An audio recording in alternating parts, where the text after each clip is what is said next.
آج ہم اپنی کلاس میں جو ہے فعل مضارع کو ڈسکس کریں گے۔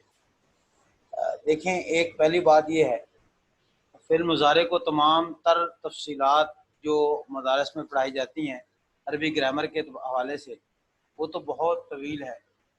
تو میں نے اس کے لیے آپ کے لیے ایک شارٹ کٹ راستہ تیار کیا ہے، جس سے یقیناً اگر آپ اس کو اچھی طرح سمجھ جاتے ہیں تو قرآن مجید کے اندر آپ کو فعل مضارع تلاش کرنے میں کسی قسم کی کوئی جو ہے وہ مشکل محسوس آپ لوگوں کو کسی قسم کی نہیں ہوگی، اگر آپ وہ اچھے طریقے سے ان کا سیٹ اپ سمجھے جاتے ہیں کہ فعل مضارع کیا ہے اور فعل مضارع کو کس طرح وہاں پر فعل مضارع کی پہچان ہوتی ہے، اس کی بنیادی علامات کیا ہیں اور کس طرح قرآن مجید کے اندر وہ یوز ہوتا ہے، وہ ساری صورتحال اگر آپ دیکھ لیتے ہیں تو آپ آسانی کے ساتھ اس چیز کو جو ہے انشاءاللہ العزیز میں امید کرتا ہوں کہ آپ سمجھ جائیں گے۔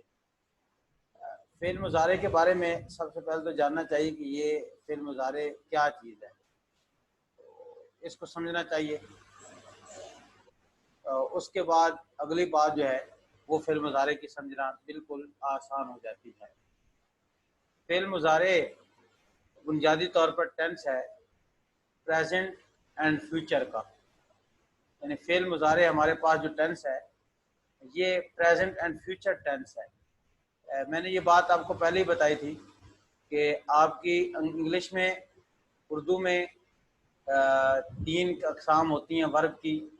ایک فعل ماضی ہوتا ہے پاسٹ ٹینس، ایک فعل حال ہوتا ہے پریزنٹ ٹینس، ایک مستقبل ہوتا ہے فیوچر ٹینس۔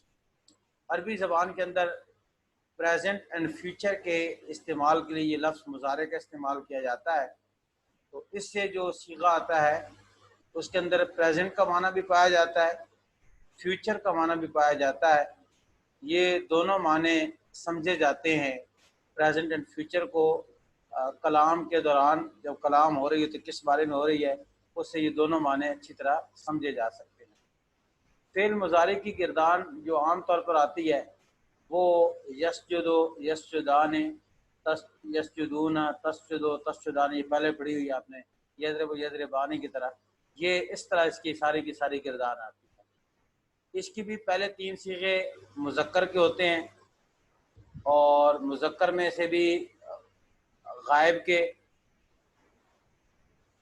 اور پہلا جو ہے بالترتیب واحد کے لیے ہوتا ہے 1 پرسن کے لیے، دوسرا صیغہ 2 پرسن کے لیے، اس کو تثنیہ کہتے ہیں، اور تیسرے کو ہم جمع کہتے ہیں۔ یعنی بالترتیب مذکر کے ہیں، غائب کے ہیں، واحد، تثنیہ، جمع، اس طرح ترتیب کے ساتھ یہ تینوں صیغے یہاں پر آ جاتے ہیں۔ اس کے بعد اگلا صیغہ واحدہ مؤنثہ غائبہ کا ہوتا ہے۔ واحد ہے، مؤنث ہے اور غائب ہے، اور اس کے بعد آگے یہ تثنیہ، جمع، اسی طرح بالترتیب جس طرح کے وہاں پر آپ نے بالترتیب پڑھے تھے، یہ وہاں پر بھی اسی طرح بالترتیب جو آتے ہیں اسی اعتبار سے بالترتیب آتے ہیں، واحد، تثنیہ، جمع۔ پھر اس کے بعد واحد مذکر مخاطب کا صیغہ آتا ہے، تثنیہ مذکر مخاطب کا، جمع مذکر مخاطب کا، واحدہ مؤنثہ مخاطبہ کا، تثنیہ کا، جمع کا، اور پھر یہ واحد متکلم کا اور جمع متکلم کا آتا ہے۔ یہ تو ایک سمپل بات ان کے بارے میں ہو گئی جو آپ نے پہلے پڑھی ہے۔ اب ان کی پہچان کے بارے میں 2 چیزیں آپ کو ہمیشہ ذہن میں رکھنی چاہیے، وہ 2 چیزیں آپ کے ذہن میں رہیں تو آپ فعل مضارع کو پہچان لیں گے۔ فعل مضارع کے شروع میں نے کل ہی بتایا تھا، الف، تا، یا، نون، ان 3 الفاظ میں سے کسی ایک لفظ کو ہونا مسٹ ہے، چاہے اس میں کوئی واول حروف آئے، اس کی حیت چینج کر دے گا۔ جیسے لفظ یقولو آتا ہے، دیکھیں اس کی حیت چینج کر دی، لیکن یا کا لفظ یہاں پر فعل مضارع کی علامت پکی رہے گا۔ یہ آپ نے یا، الف، تا ان تین لفظوں کی پہچان کرنی ہے۔ یہ لفظ آپ کو بتائیں گے جس کے شروع میں آ رہے ہوں گے اس کے حروف اصلی کے علاوہ ہوں، یہ ذہن میں رہے۔ اگر کوئی لفظ تین حرف پر مشتمل ہے، مثلا نصرہ ہے، اب اس کی یہ نون فعل مضارع کی نہیں ہے، کیونکہ نصرہ کا معنی مدد کرنا ہے، اس کی اوریجنل اس اپنے ورلڈ کی نون ہے، یہ ایکسٹرا نہیں ہے۔ ہاں اس کے ساتھ دو نون آ جائے، نن شروع ہو جائے، اس کے شروع میں ایک اور نون بھی آ جائے، نن شروع ہو جائے، اس وقت پھر یہ فعل مضارع کا صیغہ بن جائے۔ کسی کے لفظ کی شروع کے اندر اس کے تین حروف سے زائد یا بعض اوقات اس کا حروف کوئی وہاں پر حذف ہوتا ہے، جیسے یعیدو لفظ ہوتا ہے۔ اب یہ یا جو ہے یعیدو کے شروع کے اندر آ رہی ہے، یہ یا جو ہے فعل مضارع کی آ رہی ہے۔ اسی طرح قرآن مجید کے اندر آپ لفظ پڑھیں گے یتقون، اسی طرح قرآن مجید کے اندر بے شمار آپ لفظ پڑھیں گے یتقی، یہ قرآن مجید میں لفظ پڑھیں گے۔ یہ تمام تر یا جو آ رہی ہیں یہ فعل مضارع کی علامات آ رہی ہیں۔ خلاصہ یہ ہے کلام کا اور بات کا کہ کسی بھی لفظ کی شروع میں ان تین چار حروف میں سے کوئی لفظ آ جائے، فی الحال آپ اس کو ذہن میں رکھیں، پھر اس کی پہچان کیسے ہوگی کہ یہ اس کا اصلی ہے یا نہیں ہے، وہ جب آپ قرآن کا ترجمہ پڑھیں گے، ہم شروع کریں گے انشاءاللہ، اس میں آپ کو خود بخود پہچان ہو جاتی ہے۔ یہ چیزیں ایسی ہوتی ہیں کہ ون بائی ون سمجھانا ناممکن ہوتی ہیں۔ یہ جب آپ اس لینگویج کے اندر خود جاتے ہیں، اب جیسے کہ آپ کو فارمولہ بتا دیا جاتا ہے کہ کچھ ورڈ ایسے ہوتے ہیں کہ انگلش زبان کے اندر کہ ان کی فرسٹ سیکنڈ فارم ایک جیسی آتی ہے۔ اب سارے الفاظ نہیں لکھے جاتے، لیکن جب آپ انگلش لینگویج کے اندر شروع کرتا ہے تو خود بخود ایک انسان کے اندر سکلز پیدا ہو جاتی ہے، صلاحیت پیدا ہو جاتی ہے، وہ الفاظ کو پہچان لیتا ہے۔ انشاءاللہ یہ قرآن کا ترجمہ پڑھنے کے بعد بھی آپ کے اندر خود بخود صلاحیت پیدا ہو جائے گی۔ آپ نے یہ بات ذہن میں رکھنی ہے، کسی لفظ کے شروع میں الف آ رہا ہو، تا آ رہا ہو، یا آ رہا، نون آ رہا ہو، آپ بلا دھڑک کہہ سکتے ہیں یہ پریزنٹ اینڈ فیوچر ٹینس ہوگا، یعنی فعل مضارع ہوگا پریزنٹ اینڈ فیوچر ٹینس کے لیے۔ یہ تین بنیادی باتیں آپ نے ذہن میں رکھنی ہیں۔ باقی رہا اس کے آگے جو آ رہا ہے الف نون، واو نون، الف نون، واو نون، الف نون، یہ جو اس کے آگے میں آ رہے ہیں یہ دراصل علامات ہوتی ہیں۔ ایک تو اس چیز کی بارے میں بتانے ہوتی ہیں یہ اس کی صورتحال کیا ہے، یہ پریزنٹ ہے یا ایبسینٹ ہے، غائب ہے یا حاضر ہے یا متکلم، غائب اور حاضر دونوں کو بتانے کے لیے آتی ہے۔ یہ جو یا شروع میں آ رہا ہے یہ یا اس چیز کو واضح کر دیتا ہے کہ یہ مذکر ہے یا مؤنث ہے۔ دوسرا یہ اس کو ظاہر کرتی ہیں الف نون کہ یہ تثنیہ میں سے کیا ہے، گویا یہ جو اینڈ پہ آ رہا ہے بلکہ اینڈ کی علامتیں صرف سبجیکٹ کو واضح کرتی ہیں کہ یہاں سبجیکٹ ایک ہے یا دو ہے یا تین ہے۔ یہ سبجیکٹ کی کاؤنٹنگ کے اعتبار سے صرف صورتحال جو ہے اس صورتحال کو واضح کرے گی۔ ان کا بنیادی طور پر یہاں پر کردار یہ رہے گا۔ یہ پھر میں بات دہرا دیتا ہوں، آخر میں الف نون آ رہا ہے، واو نون آ رہا ہے، اس طرح نون آ رہا ہے، تسجدینا، یا نون آ رہا ہے، تسجدنا یہ آ رہا ہے۔ یہ ساری علامات جو اس کے آخر میں ظاہر الفاظ کیے گئے ہیں یہ اس کی پوزیشن کو واضح کرتی ہیں، یہ واحد تثنیہ جمع میں سے کیا چیز ہے۔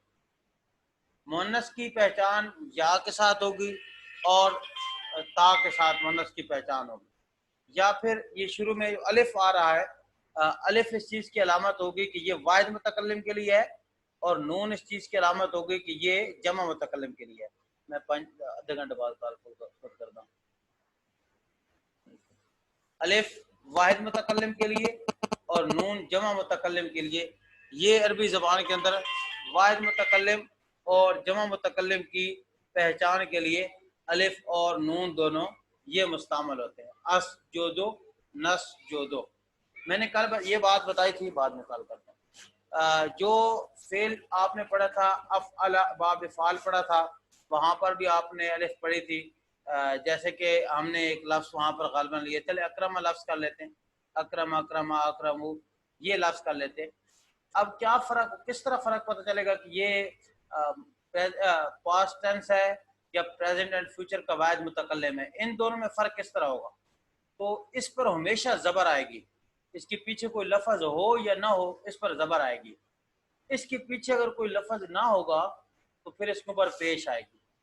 4 حروف ہیں جن کی وجہ سے اس پر زبر آ سکتی ہے، وہ 4 حروف ابھی میں ڈسکس کرتا ہوں اگلے اسی کلاس کے اگلے سلائڈ میں۔ تو اس کے اندر زبر آنے کی ایک خاص وجہ ہوگی، بغیر وجہ کے یہاں پر زبر نہیں ہوگی، پیش ہوگی۔ اور یہاں پر وجہ ہو یا نہ ہو یہاں پر ہمیشہ زبر رہے گی، کبھی پیش نہیں آئے گی۔ یہ بیسک فرق ہوگا ان دو صیغوں کے اندر۔ یہ آپ کا فعل مضارع کا متعلق۔ اب اسی طرح فعل مضارع آتا ہے ثلاثی مجرد کا، یہ تو ہے جو کل ہم نے ثلاثی مزید پڑھے ہیں کہ 3 ورڈ سے اوپر کوئی ہو، مثلا لفظ ہے استغفر۔ تو میں نے کل بتایا تھا کہ فعل ماضی مضارع بنانے کا طریقہ یہ ہوتا ہے، یہاں پر ہم الف کو ختم کریں گے، الف کی جگہ جو لگائیں گے وہ یا لگائیں گے، اور یا لگانے کے ساتھ یہ جو ہے فعل مضارع بن جائے گا، یستغفر، یستغفر، یہ ماضی سے مضارع بن گیا۔ یہی صورتحال جیسے کل ہم نے لفظ نازع پڑھا تھا، اس سے فعل مضارع صرف شروع میں یا لگائیں گے، یونازعو۔ پھر آپ کو اعراب بعد میں پتہ چلتے جائیں گے کہ کیسے ہیں۔ اعراب آخر میں پیش آئے گا، یونازعو، نازع یونازعو۔ اس طرح کل ہم نے کوئی اور ورڈ پڑھا تھا، ہم اس کو دیکھ لیتے ہیں، باب مفعلہ میں سے، باب افعال میں انفعال میں سے۔ ہم نے کل انفعال میں سے لفظ انتصر پڑھا تھا، انتصر، یہ بھی الف، اگر الف کہیں آ رہی ہے تو اس کو ختم کریں گے، یا لگائیں گے، ینتصرو، یہ بن گیا۔ پھر اگلی ساری گیم اسی طرح ہے، یعنی ینتصرو، ینتصران، ینتصرون، تنتصرو، تنتصران، ینتصرنا، یہ تصدون لکھنا ہے، ینتصرنا، تنتصرو، تنتصران، تنتصرون، تنتصرین، تنتصران، تنتصرنا، انتصر، ننتصر۔ اب دیکھو نا، انتصر آ رہا تھا، اب یہاں ہو گیا انتصرو۔ یہ الف ہمیشہ مفتوح ہوتی ہے، اس الف پر ہمیشہ زبر پڑی جاتی ہے، اسجدو، نسجدو۔ یہاں پڑھے تھے استغفر، یہاں پڑھیں گے استغفر، میں معافی مانگتا ہوں، پڑھتے نا نستغفر اللہ، استغفر اللہ۔ بعض لوگ غلطی سے استغفر اللہ پڑھتے ہیں، وہ غلط ہوتا ہے، استغفر، میں معافی مانگتا ہوں، استغفر، الف پر زبر آتی ہے۔ یہ واحد متکلم فعل مضارع کا پریزنٹ اینڈ فیوچر ٹینس کے اندر ہوگا۔ امید کرتا ہوں کہ یہ آپ ساری چیز سمجھ گئے ہوں گے کہ اس کو ہم نے کیسے بنانا ہے، کیسے لکھنا ہے، اس کی صورتحال کیسے بنانی ہے۔ اب دنیا جہاں کا کوئی لفظ آپ لے آئیں، اس کی ماضی آپ کو پتہ ہو، ماضی سے مضارع بنانے کا بالکل آسان طریقہ ہے۔ فعل ماضی سے مضارع بنانے کے لیے شروع میں یا لگائیں، آخر میں پیش لگائیں، وہ ماضی سے مضارع بن جائے گا۔ آج تھوڑی سی اس کی میں آپ کو ایکسرسائز کر کے بتاتا ہوں تاکہ مزید یہ بات آپ کے سامنے کلیئر ہو جائے اور بڑی واضح ہو جائے۔ قرآن مجید میں تھوڑا سا آج ہم سفر کرتے ہیں، قرآن مجید سے کچھ چیزیں ہم دیکھتے ہیں، وہاں سے الفاظ کی کس طرح وہ لفظ استعمال ہو رہے ہیں اور کس طریقے سے یہ بات یہاں ہو رہی ہے۔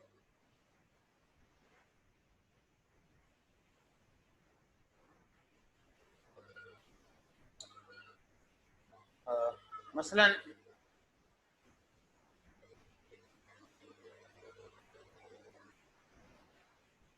ہم ذرا یہاں جاتے ہیں، یہ لفظ نؤمنو، حمزہ اس کے آخر میں، نؤمنو کو لفظ کو ہم لیتے ہیں یہاں سے۔ اب نؤمنو کو لفظ کو ہم لے لیں، یہ فعل مضارع کا صیغہ ہے، نسجدو کی طرح آ رہا ہے، یا ہم نؤمنو کو لکھ دیتے ہیں۔ اب اس کے اوپر آپ بناتے جائیں، الف لگائیں، آگے حمزہ اسی طرح رہے، اس کا واو اسی طرح رہے گا، اور مینو، اؤمنو، میں ایمان لاتا ہوں، تو میننا، بلکہ اس کو اوپر سے شروع پھر کر لیں ہم ذرا، کیا ہو گیا، یسجدو، یسجدانے،